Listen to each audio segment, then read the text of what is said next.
Thank you for tuning in to the Chulani channel. I've been a novice in financial management and tried to learn from the greats. And I was wondering that some of the lessons that I've learned can possibly be used today on World Suicide Prevention Day to help us manage our emotional wellness in exactly the same way as we manage our financial wellness. Benjamin Graham, the great teacher, said that financial well-being depends a lot on how we manage our risks rather than on how we manage our returns. Simply put, he teaches us that if we know how much we will not lose, that will make us wealthier people than if we concentrate on how much we will make. I was wondering if the same could be applied to living, and I believe it can. If we today step back and ask ourselves, what are the unnecessary risks that we take? Dealing with toxic people, allowing for toxic relationships, doing much more than we can really handle, running around all the time, trying to juggle ourselves, it leads to emotional fatigue and to some extent a mental breakdown. If we are able to cut the clutter, to stop doing the unnecessary, to get rid of the irrelevance, to get rid of the inconsequentials, emotional stamina and well-being will be our constant companions.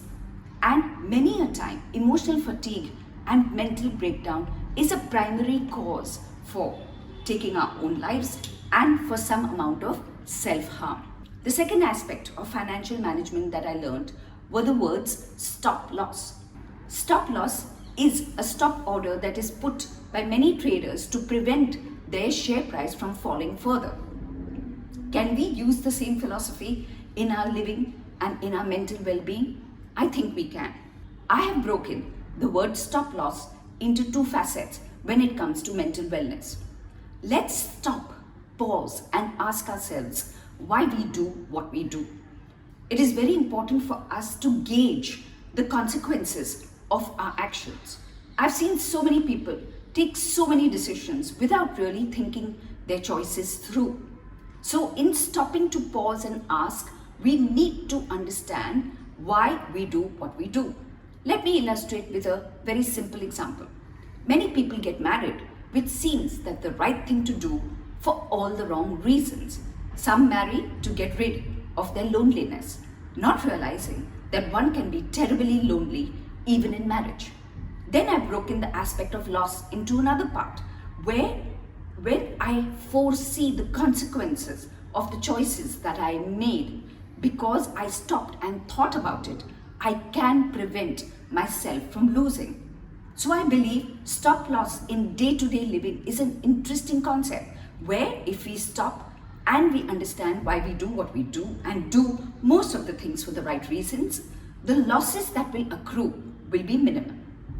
This World Suicide Prevention Day, let's use these two facets of financial management, risk management and stop loss, and apply it to day-to-day living so that we don't go into emotional fatigue and needless despair, which may often then land up in us harming ourselves. Stay well, stay safe. Till next week, it's goodbye and thank you from the Chulani channel.